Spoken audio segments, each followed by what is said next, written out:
이번 봄에 강원도 옥계 지역에 대형 산불이 났습니다. 옥계 지역의 산불이 대형 산불이 되어서 그 산들이 민둥산이 되었습니다. 이 민둥산이 되었다는 말은 나무들이 전부 탔다라는 것입니다. 그런데 지난 30일, 4월 30일 한 시민단체가 반려견들을 데리고 와서 씨 뿌리는 행사를 진행했습니다. 이 반려견들은 하나같이 다 유기견들이었습니다. 버려진 개들을 데려다가 잘 키워서 한 시민단체를 만들었고 이들이 사회를 봉사하는 일들을 진행한 것이죠. 개들에게 주머니를 등에다 달아주고 거기다가 씨앗을 담아준 것입니다. 그리고 개들은 신나게 뛰어놀게 하는 거예요, 산에다가. 그래서 막 개들이 신나게 뛰어노니까 그 씨앗이 떨어지는 거예요. 떨어져서 그것이 튕겨 나가서 그래서 씨앗을 심고 나무를 심는 그 모습을 신문에서 제가 본 것입니다. 이 단체가 왜 이런 일을 하느냐라고 물으니까 후손들에게 민둥산을 물려주는 게 아니라 푸른 숲을 물려주고 싶어서 그래서 이런 행사를 오늘도 씨앗을 뿌리고 오늘도 나무를 심겠다고 말하는 것을 보았습니다. 성도 여러분, 오늘 말씀 제목은 이렇습니다. 나는 오늘도 신앙의 나무를 심는다. 본문 말씀의 배경을 보면요, 3절입니다. 딱 3절이에요. 근데 여기 보면 3절인데 죽었다는 표현이 3번이 나와요.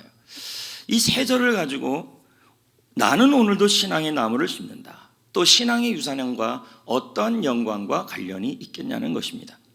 먼저 말씀의 배경을 보면 이렇습니다. 이스라엘의 위대한 지도자 여호수아가 죽었다는 얘기 나옵니다.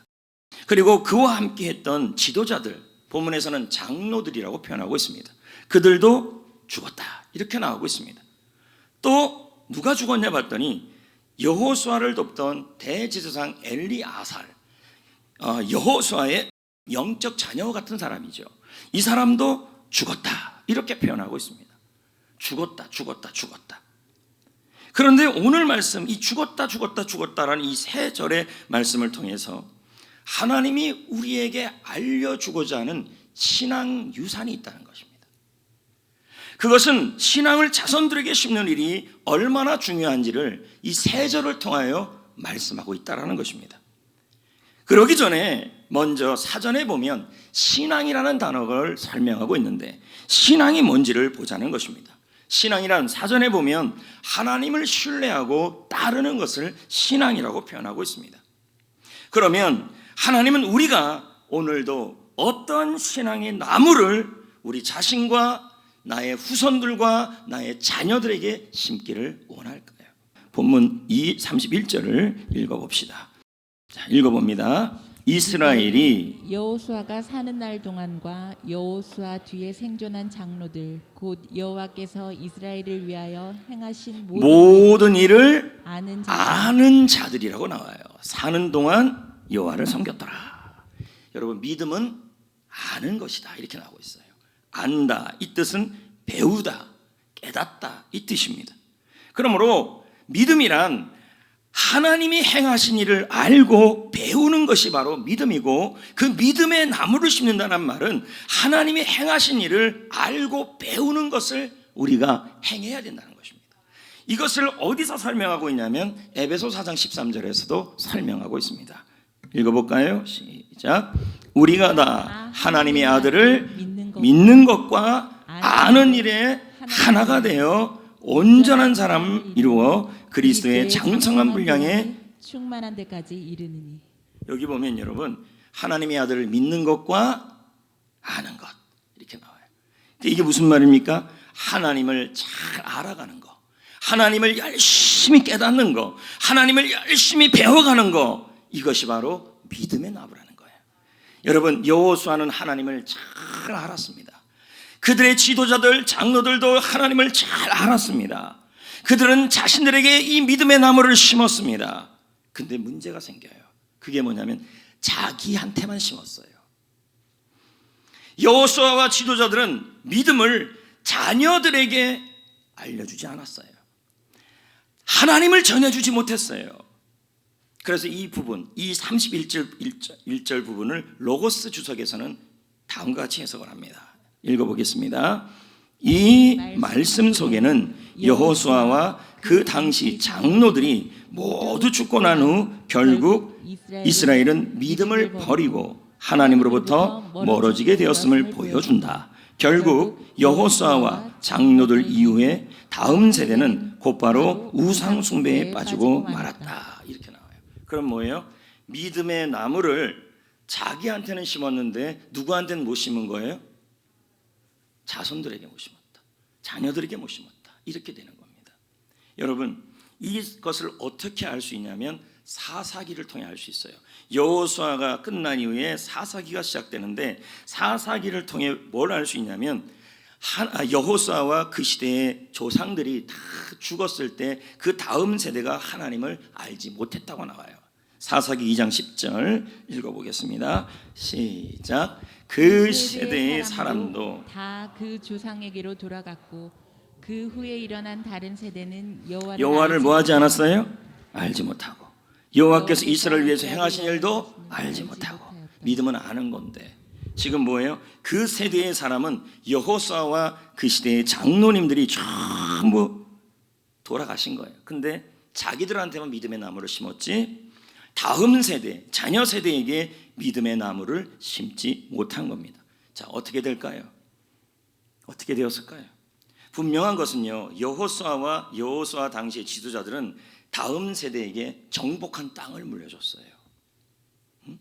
큰 땅, 많은 땅을 물려줬습니다. 그러면 여러분, 땅을 물려주고 부동산을 물려줬으면 잘 살아야 되는데 그러지 못해요. 보겠습니다. 사사기 2장 2절 3절. 너희는 시작. 너희는 이 땅의 주민과 언약하지 맺지 말며 그들의 제단을 헐라하였거늘 너희가 내 목소리를 듣지 아니하였으니 어찌하여 그리하였느냐. 자, 이건 뭐예요? 신앙의 유산을 물려 못 받은 거죠. 그랬더니 3절. 그러므로 내가 또 말하기를 내가 하나님이 그들을 너희 앞에서 그 가난한 적들을 쫓아내지 아니하라. 그들이 너희 옆구리에 가시가 될 것이고 그들의 신이 너희에게 올무가 될 것이다. 이렇게 나오고 있어요. 자, 분명한 것은 이들은 땅이 있었어요. 아니, 부모님들이 땅과 부동산을 물려줬어요. 물려주면 너무 좋죠. 근데 땅과 부동산만 물려줬다는 거죠. 땅과 부동산이 이들을 지킬 수가 없었어요. 여러분, 지금 무슨 일이 일어나냐면 빼앗기고 올무가 생기고 가시가 생겼다는 말은 평안이 없는 거죠. 이와 같이 여러분, 자녀들에게 부동산을 물려줄 수 있어요. 땅도 물려줄 수 있어요. 그런데 믿음의 나무를 심지 못하면 자녀들은 평안하지 못해요. 그 갖고 있는 땅도 빼앗겨요. 지금 이 가나안 땅처럼요. 그리고 계속 찔리는 삶을 살아요. 올무가 생기고 가시가 생겨요. 결국 뭐가 되는 겁니까? 샬롬이 없어요. 그러나 여러분, 하나님을 물려주고 믿음을 물려주면 할렐루야, 적은 있고 어려움도 있고 수많은 어려움도 있어도요, 하나님이 함께 하시고 이기시기 때문에 평안이 있습니다. 샬롬이죠. 그러므로 여러분, 자녀들에게 믿음의 나무를 심어 주시면 자손들은 샬롬의 열매, 평안의 열매를 맺게 됩니다. 아멘. 얼마 전에 목회 데이터 연구 발표가 있었습니다. 설문 내용은 이랬습니다. 코로나 이후에 포스트 코로나 시대를 위한 교회 교육을 위해 무엇을 해야 하는가 했더니 51%의 대답이 뭐인지 아십니까? 포스트 코로나 이후에 교회 교육을 위해서 준비해야 될 것이 첫 번째가 뭐였냐면 자녀 신앙 지도를 위해 부모님을 교육해야 한다. 부모님의 믿음을 교육해야 한다. 부모님의 신앙을 교육해야 한다. 이것은 부모님이 먼저 믿음의 나무를 자신에게 심고 그리고 그것을 자녀들에게 심어야 한다는 말입니다. 여러분, 우리는 먼저 믿음의 나무를 나에게 심어야 돼요. 자신에게. 그리고 자녀들에게 심어야 돼요. 우리나라에 어떻게 복음이 들어왔고 믿음의 선배들이 어떻게 복음을 지켰는지를 알려줘야 돼요. 그러기 위해서 여러분, 국내 성지를 한번 자녀들과 다니는 것도 좋은 유산이 될 수도 있습니다. 그리고 여러분, 성경 읽기 학교를 통해 말씀을 배우고 제자 훈련을 통해서 말씀을 배우고 먼저 부모님들부터 그렇게 해야 돼요. 자, 여러분, 제가 조금 있다가도 말씀드리겠지만요, 심리학자들의 연구에 따르면요, 부모들이 정신적 가치를 경험하고 그 정신적 가치, 신앙의 가치, 그리고 하나님 앞에서 바르게 서는 그 신앙적인 모습, 말씀을 배우는 모습을 자녀에게 보여주는 한 번의 경험이 돈으로 계산해 봤더니 1회당 382만 원이었어요. 1회당. 그러니까 여러분이 성경을 배우고 말씀을 배우고 기도를 하고 신앙의 유산을 물려받아 교회에서뿐만 아니라 무엇보다도 말씀으로 잘 교육받는 모습을, 말씀으로 잘 배우는 모습을 자녀들이 욕을 하든 안 하든 그 모습을 보여주는 정신적 가치가 382만 원이라는 거예요. 한 번이요. 정신적 가치, 믿음의 가치, 믿음의 유산, 믿음의 나무, 여러분이 말씀을 읽고 말씀을 배우고 말씀에 훈련받는 모습을 보여주는 것이 그 아이의 미래에 영향을 미친다는 거예요. 382만 원 한 번당. 근데 우리는 그러잖아요. 성경 교육은 무슨 성경 교육이야, 성경 읽기는 무슨 성경 읽기야, 훈련은 무슨 훈련이야, 돈 많이 벌어서 이 아이들 그냥 집 사주고, 이렇게 생각을, 학원 보내고, 이런 얘기를 자꾸 한다는 거예요. 저는 우리 성도님들이 먼저 자녀들 앞에서, 먼저 자녀들 앞에서 민둥산과 같은 이 세상에서 여러분 마음속에, 여러분의 가정에 말씀을 읽고 말씀을 배우고 말씀을 훈련하는 그 모습이 있기를 축복합니다. 그럴 때 여러분, 그것도 자녀들에게 심어주기를 축복합니다. 믿음 생활 잘해야 한다, 하나님께 인정받아야 한다, 이런 모습을 부모의 말을 통해 배우는 게 아니라 부모의 뒷모습을 통해 배워야 합니다. 부모는 안 하는데 어떻게 자녀가 합니까? 이 자리에 어떤 분이 자녀들이 미래가 평안하지 않을 분들이 어디 있겠습니까? 다 원하죠. 근데 여러분, 자녀의 미래는 얼마든지 가난한 적들도 있고, 그리고 빼앗기는 일들도 늘 있어요. 근데 부동산이 지키는 게 아니라, 땅이 지켜주는 게 아니라, 부모가 물려준 돈이 지켜주는 게 아니라 하나님이 지키셔야 돼요. 하나님. 저는 여러분들에게 담임 목회자로서 하나님을 대신해서 부탁드립니다. 뭘 부탁드리는 거 하면, 믿음의 유산, 믿음의 나무, 하나님을 아는 것에 우선순위를 두셔야 합니다. 첫 번째 심어야 될 나무가 믿음의 나무다. 두 번째 나무가 뭐냐면 32절에 나오는데요, 살림의 나무예요. 우리가 여러분이 살림의 나무를, 지금 부모님들이 어디로 가든지 간에 살리는 사람이 되면 시대를 초월하여서 자손들이 특별한 은혜를 받아요. 이게 32절에 나옵니다. 자, 읽어봅시다. 별말이 아닌 것 같아도 이 한 절에 대단한 게 들어있어요. 시작. 또 이스라엘 자손이 애굽에서 가져온 요셉의 뼈를 세겜에 장사하였으니.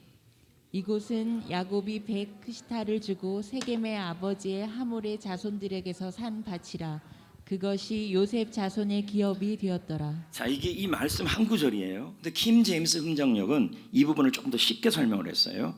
이스라엘 자손이 이집트에서 가져온 요셉의 뼈를 세겜, 곧 요셉의 아버지 야곱이 세겜 아버지 하몰의, 이건 창세기에 나오는 얘기예요, 은 100개를 주고 그 산 땅에 요셉의 뼈를 묻었는데, 근데 지금 무슨 얘기가 나오냐면 요셉의 자손의 상속 재산이 되었대요. 뭐가요? 아버지 야곱이 산 세겜 땅이에요.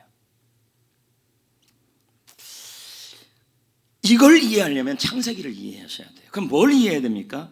이스라엘은 광야에 나오면서 요셉의 뼈를 지고 나왔어요. 왜 그랬었냐면 요셉의 유언 때문이에요. 창세기 50장에 보면 요셉이 이런 말을 해요. 이집트를 자기가 죽으면서 미이라가 되고 이제 죽으면서 하는 말이, 내가 살 곳은 이 이집트 땅이 아니다. 내가 묻힐 곳은 어디냐면 저 약속의 땅 가나안이다. 그러니까 너희들이 400년이 지난 이후에, 나중에 400년이 지난 후에 이 가나안 이집트 땅을 떠날 때 나의 유고를 닮아다가 반드시 가나안 땅에 묻어달라는 유언을 남겨요. 그 유언이 이루어지는 대목의 이야기예요. 근데 재밌는 것은 그 유고를 묻는 곳이 어디냐 봤더니 아버지가 창세기에 나오는 것처럼 세겜의 아버지 하몰의 아들로부터 은을 주고 산 그 땅이에요. 그리고 그 땅을 누구한테 준대요? 다른 지파 11지파한테 주는 게 아니라 오직 요셉 지파한테 준대요. 요셉 지파한테만 특별한 선물을 주겠다고 성명하고 있어요. 이걸요. 그러면 왜 그럴까 한번 생각을 해봤다는 거예요. 12지파가 있는데 그 중에 요셉 지파한테만 이 특별한 선물을 준 이유가 뭘까? 저는 요셉 때문이라고 보는 거죠. 요셉이라는 사람이 어떤 사람입니까? 가족과 헤어졌죠.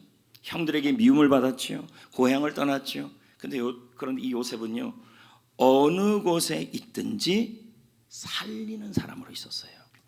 보디발의 집에 가서도 요셉은 보디발의 집을 살렸어요.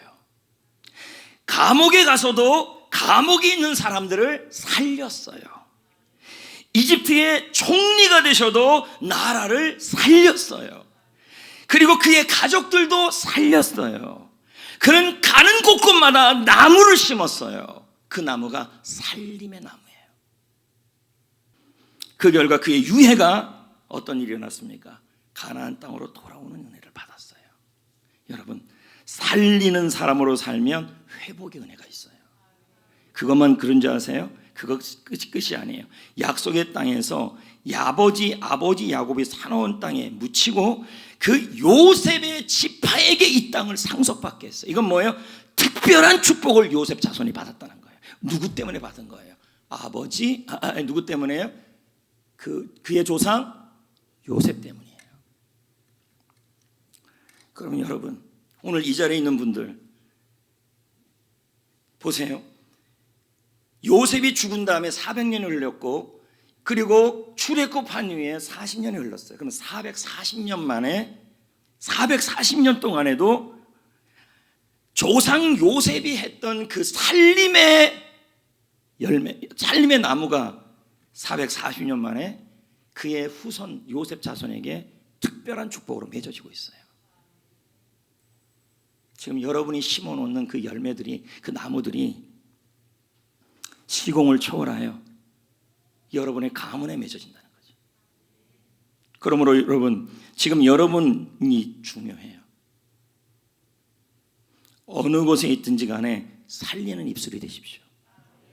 어느 곳에 있든지 간에 살리는 인생이 되십시오. 특히 영혼을 살리고 사람을 살리는 인생이 되고 나라를 살리고 교회를 살리는 그러한 인생이 되기를 축복합니다. 그런 사람에게는 특별한 유산이 나타난다는 거죠.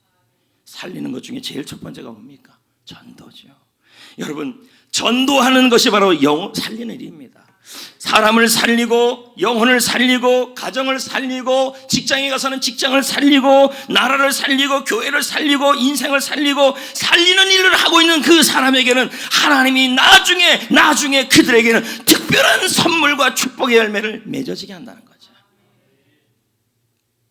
질문합니다. 여러분은 살리는 사람입니까? 죽이는 사람입니까? 영혼을 살리고 있습니까? 묻습니다. 전도하고 있습니까? 직장에서도 회사에서도 일터에서도 영혼을 살리고 있습니까? 여러분은 교회를 살리고 있습니까? 일터를 살리고 있습니까? 그리고 직장에 가서도 그냥 억지로 일을 합니까? 아니면 살리려고 일을 합니까? 여러분, 살리는 자리에 있기를 바랍니다. 요셉처럼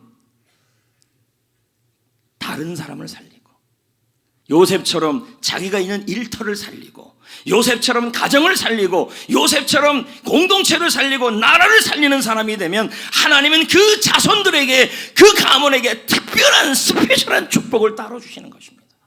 열매를 주시는 거죠. 살리는 쪽에 서시기를 축복합니다. 세 번째, 33절에 나옵니다.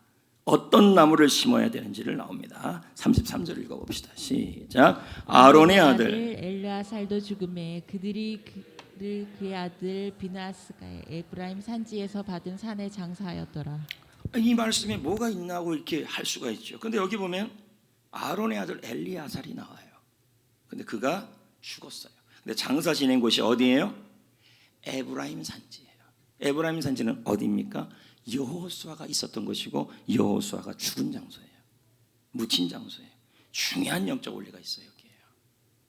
여호수아 옆에 묻혔다. 여러분, 여기서 나올 수 있는 문장이 있어요. 세움의 나무를 심으면 사람의 열매를 얻는다. 여러분, 여호수아를 보십시오. 평생 사람을 세웠어요. 가나안 땅에서 하나님의 나라를 세우고, 광야 2세대를 하나님의 백성으로 세우고, 실로에서는 성막을 세우고, 예배 공동체를 세우고, 예배를 세우고, 대제사장 엘리야살 영적 자녀 함께 가나안 땅 각 지파를 세우고, 엘리야살을 영적 자녀로 세우고. 보세요 여러분, 세울 때 하나님은 사람을 열매 맺게 하여. 여호수아 혼자 외롭게 묻힌 게 아니라 여호수아가 죽자 여호수아 근처에 누구를 묻었냐면 엘리야살을 묻었다는 거죠. 엘리야살이 다른 데 묻혀도 되지만 하필 여기 묻혔다는 거죠. 영적 의미가 있죠. 여호수아가 평생 세우는 일을 했습니다. 어디로 가든지 세움의 나무를 심었습니다. 그는 예배를 세우고 사람을 세우고 소그룹을 세우고 공동체를 세우고, 그렇게 세웠더니 하나님이 마지막까지 함께하는 사람이 있게 하셨다는 거죠. 사람의 열매, 만남의 열매라는 거죠. 이와 같이 어디를 가든 세움의 나무를 심는 사람은 외롭지가 않아요. 네, 함께하는 사람이 있고 만남의 열매를 맺게 하는 거죠. 질문합니다. 여러분은 세우는 사람입니까? 넘어지게 하는 사람입니까? 세우는 사람이어야 돼요. 사람을 세우고, 옆에 분을 세우고, 예배를 세우고, 성전교회를 세우고, 세우는 사람. 이와 같이 여러분, 하나님은 우리가 신앙의 나무를 오늘도 심기를 원합니다. 주위를 둘러보십시오. 아무런 생각 없이 있는 게 아니라 여러분의 가정을 보고, 교회를 보고, 삶을 보고, 교회 학교를 보십시오. 민둥산이 아닙니까?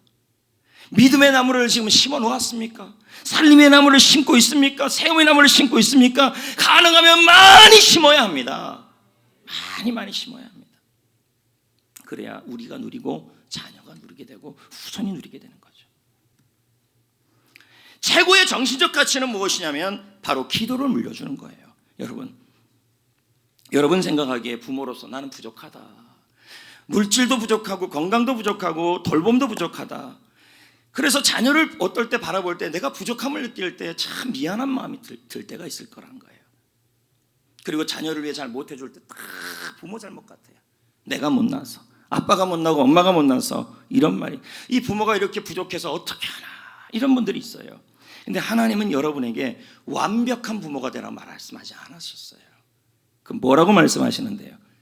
기도하는 부모가 되라고 말씀하셨어요. 스토비 오마샤는 말합니다. 제가 읽어보겠습니다. 하나님은 우리에게 자녀를 위해서 기도하라고 했지 완벽한 부모가라고 하지 않았다. 그러므로 완벽한 부모가 되기보다는 기도하는 부모가 되라. 자녀의 장래는 부모의 무릎에 달렸다. 여러분, 자녀 사랑합니까? 손주 사랑합니까? 자녀가 축복의 길을 걷기를 원합니까? 후손이 믿음의 길을 걷기를 원합니까? 혹시 여러분의 자녀가 부모님이 생각한 대로 그 길로 가지고 있지 않습니까? 어긋난 길을 가고 있습니까? 그래서 마음이 답답합니까? 낙이 없습니까? 그래도 여러분 속단하면 안 돼요. 왜요? 여러분이 포기하기에는 우리 자녀들이 너무 귀중하고 소중해요. 이제 우리가 해야 할 일이 있어요. 뭡니까? 신앙의 유산을 물려주도록 마음에 결심하셔야 돼요. 그리고 다른 어떤 것보다라도 꼭 해야 될 게 있어요. 완벽한 부모는 못 되어도 기도하는 부모는 될 수 있어요. 자녀를 위해서. 왠지 알아요? 부모의 눈물의 기도를 하나님은 절대 외면하지 않아요. 그리고 자녀를 세우는 최고의 유산은 기도의 유산이에요.